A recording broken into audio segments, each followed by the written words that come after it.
Of, çok sıkıldım he. Ne var ne yok görsen burada. Heh.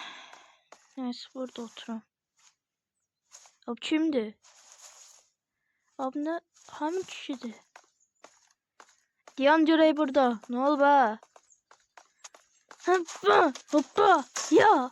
Hoppa! Ha! Havadaki çok güzeldi ya. Ne oluyor burada? Ya boş ver. Ya hop!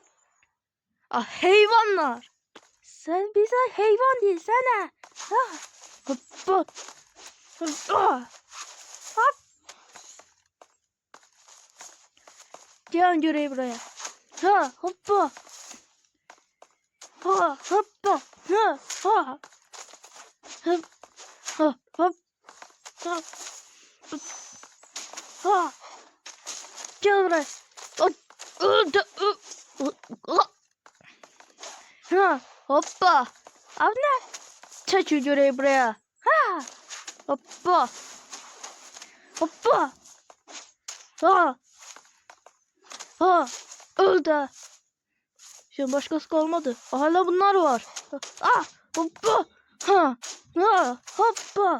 Ha! Ha! Şimdi sen... Ah! Şimdi başkası kalmadı. Ah! Gelin görev buraya. Ah! Şimdi sen oraya gideceksin. Ben Ahmet diye gideceğim. Yoksa... Sağ ol.